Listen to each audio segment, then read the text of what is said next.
TV 24 news ವಾಹಿನಿಗೆ ಸ್ವಾಗತ. ಬಳ್ಳಾರಿ ಆಸ್ಪತ್ರೆಗೆ ಇಂದು ಆರೋಗ್ಯ ಸಚಿವರು ಹಾಗೂ ಇಲಾಖೆ ಅಧಿಕಾರಿಗಳು ಕೂಡ ಭೇಟಿ ನೀಡಿ ಬಾಣಂತಿ ಸಾವಿನ ಕುರಿತು ಪರಿಶೀಲನೆ ನಡೆಸಲಿದ್ದಾರೆ ಎಂದು ಮುಖ್ಯಮಂತ್ರಿ ಸಿದ್ದರಾಮಯ್ಯ ತಿಳಿಸಿದ್ದಾರೆ. ಇಂದು ಚಾಮರಾಜನಗರದ ನರಿಪುರ ಗ್ರಾಮದ ಹೆಲಿಪ್ಯಾಡ್ನಲ್ಲಿ ಮಾಧ್ಯಮದವರೊಂದಿಗೆ ಮಾತನಾಡಿದರು. ಬಳ್ಳಾರಿ ಆಸ್ಪತ್ರೆಯ ಮೇಲೆ ಇಂದು ಲೋಕಾಯುಕ್ತ ದಾಳಿಯಾಗಿರುವ ಬಗ್ಗೆ ಮಾಧ್ಯಮದವರ ಪ್ರಶ್ನೆಗೆ ಉತ್ತರಿಸಿ 4 ಬಾಣಂತಿಯರು ಮರಣ ಹೊಂದಿದಾಗ ಸಭೆ ಕರೆಯಲಾಗಿತ್ತು. 5ನೇ ಬಾಣಂತಿ ಮೃತಪಟ್ಟಿರುವ ಬಗ್ಗೆ ನಿನ್ನೆ ನಡೆದ ಸಚಿವ ಸಂಪುಟ ಸಭೆಯಲ್ಲಿಯೂ ಕೂಡ ಚರ್ಚೆ ನಡೆದಿದೆ. ಕಳಪೆ ಗುಣಮಟ್ಟದ ಔಷಧ ಸರಬರಾಜು ಮಾಡ್ತಾ ಇರುವ ಕಂಪನಿಯನ್ನ ಕಪ್ಪು ಪಟ್ಟಿಗೆ ಸೇರಿಸಲಾಗಿದೆ ಹಾಗೂ ಔಷಧ ನಿಯಂತ್ರಕರನ್ನ ಅಮಾನತು ಮಾಡಲಾಗಿದೆ ಎಂದರು. ಅಭಿವೃದ್ಧಿ ಆಯುಕ್ತರ ಅಧ್ಯಕ್ಷತೆಯಲ್ಲಿ ಸಮಿತಿಯನ್ನು ರಚಿಸಿ ವರದಿ ಸಲ್ಲಿಸಲು ಸೂಚನೆ ಕೊಡಲಾಗಿದೆ. ವರದಿ ಬಂದ ನಂತರ ತಪ್ಪಿತಸ್ಥರ ಮೇಲೆ ಕ್ರಮ ಕೈಗೊಳ್ಳಲಾಗಿದೆ. ಈಗಾಗಲೇ ಅಗತ್ಯ ಕ್ರಮಗಳನ್ನು ಕೈಗೊಳ್ಳಲಾಗಿದೆ ಎಂದಿದ್ದಾರೆ. ಲೋಕಾಯುಕ್ತ ರೈಡ್ ಆಗಿದೆ ಸರ್, ಬಳ್ಳಾರಿ ಹಾಸ್ಪಿಟಲ್ ಮೇಲೆ ರೈಡ್ ಆಗಿದೆ ಸರ್.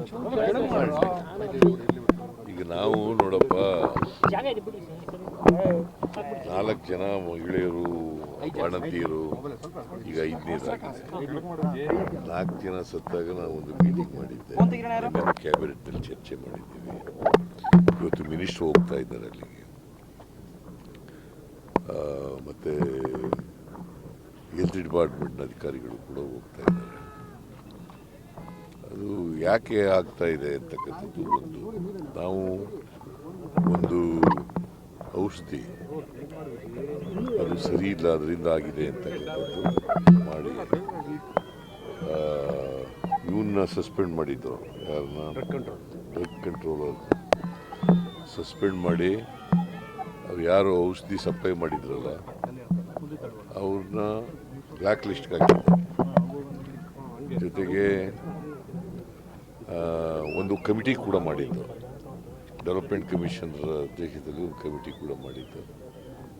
ಅವರು ಒಂದು ವರದಿ ಕೊಡಿ ಅಂತ ಹೇಳಿದ್ದು.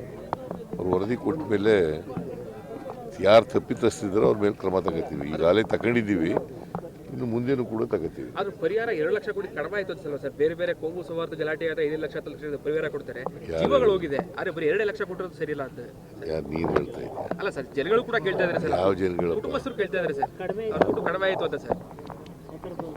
ಈಗ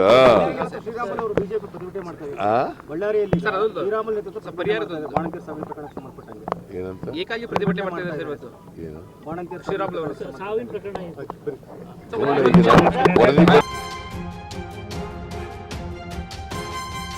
ಕನ್ನಡಿಗರ ಮೆಚ್ಚಿನ ನಿಮ್ಮ ಟಿವಿ 24 ಕನ್ನಡ ನ್ಯೂಸ್ ವಾಹಿನಿ ಇದೀಗ ಟಿವಿಯಲ್ಲಿ ಲಭ್ಯ.